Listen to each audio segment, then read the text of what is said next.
You've probably noticed that there is not much going on in the world these days. Certainly no major crises, either at home or abroad, which ought to attract our attention. The earth is a serene, utopian Garden of Eden, no significant problems to be solved at all.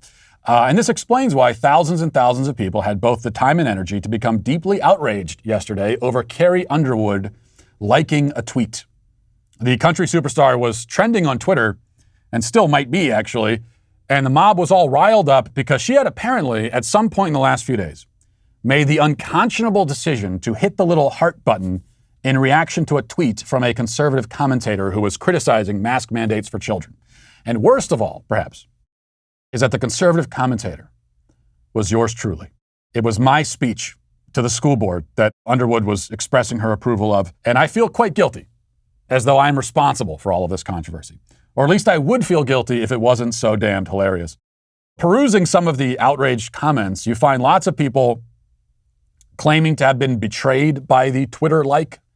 I can't imagine what it must be like to feel betrayed by a pop star liking something on Twitter.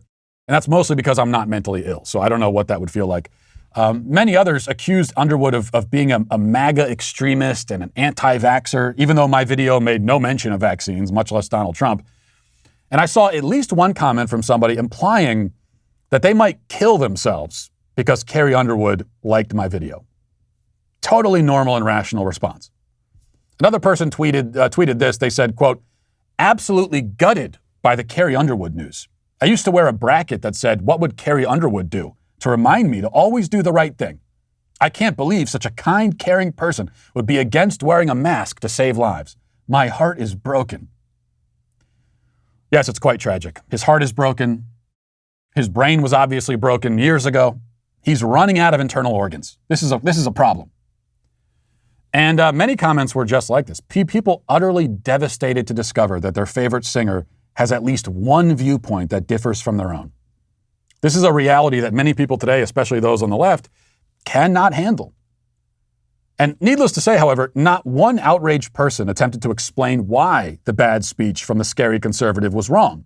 None of them bothered to defend their assumption that my anti-mask views, and now presumably Carrie Underwood's, are incorrect. There's no need to defend it. All they have is their emotions, and that's all they need. Next, the media got onto the case. Articles were published in rapid succession, like this from Yahoo, headline, "Carrie Underwood blasted for liking anti-mask tweet." And the Toronto Sun, "Carrie Underwood slammed by fans for liking anti-mask post."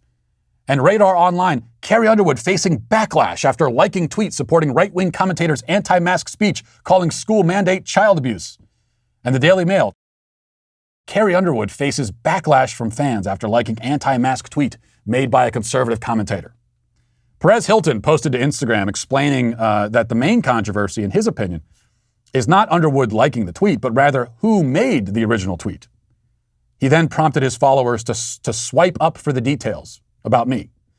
Now, originally, I didn't swipe up for the details because I figured I already know everything I need to know about myself. But later it occurred to me that Perez Hilton, wise sage that he is, may have crucial context about me that I myself am not aware of. So I went back and I swiped. And here's what I found. Quote, "The video saw Walsh making a slew of blatantly false statements at a Nashville school board meeting, claiming that masking students was child abuse, pushed by adults experiencing Munchausen syndrome by proxy, and that COVID-19 poses almost no threat to our kids at all, which is just plain bull. The Delta variant has actually led to a spike in child hospitalizations." Carrie has not denounced Walsh or even commented on the uproar that her like has caused. While she's previously voiced support for progressive issues like gay marriage in the past, the songstress said that she likes to stay far away out of politics, at least in the public, because nobody wins. Well, that's all very disappointing. And I was hoping for some real dirt on myself.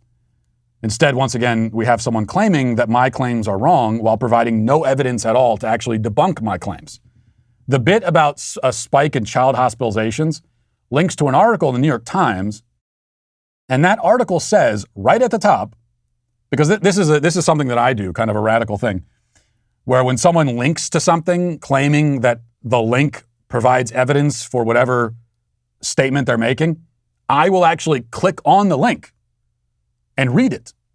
And I did that here, and what I found is a New York Times article that says in italics, right at the top, in the subheading, I quote, It is not yet clear whether the Delta variant causes more severe disease in children.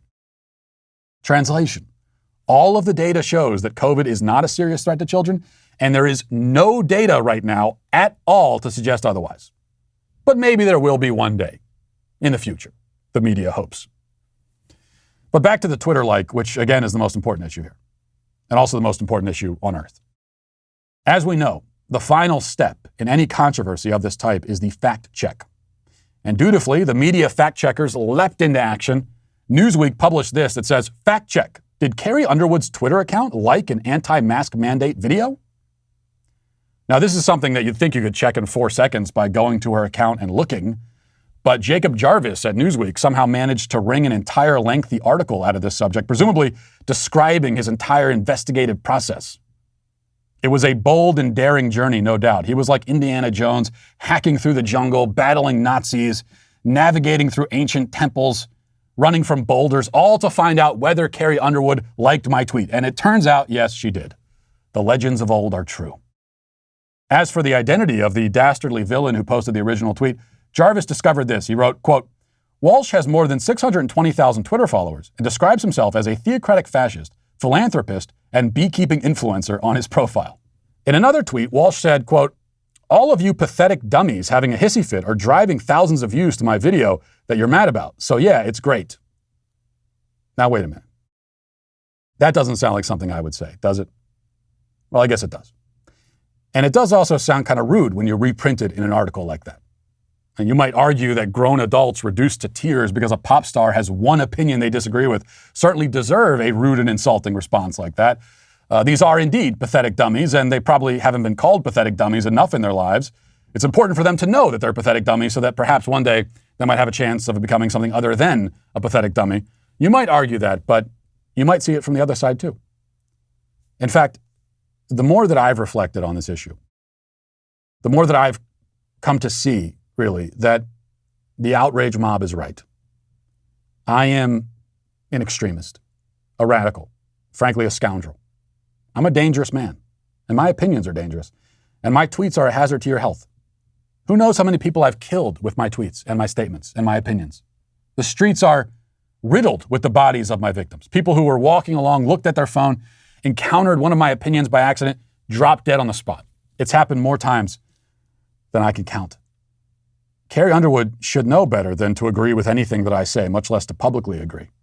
Her lack of judgment in being at all associated with me, even indirectly, is appalling.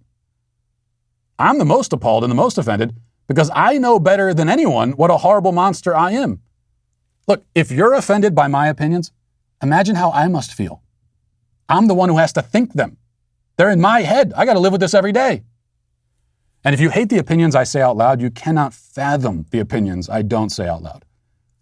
Admittedly, I say almost all of them out loud, but still. The point is, I am just as traumatized as everyone else, and even more so. I consider myself to be, in many ways, the primary victim. Carrie Underwood's behavior is repugnant. I have never been more disappointed. And that is why, in the end, the more that I've thought about this, I have to join with the mob in saying to Carrie Underwood, you, madam, are canceled. You should know better. Disappointing. Listen, hit that subscribe button right now. Do it right now. I thank you for your compliance. It is somewhat appreciated.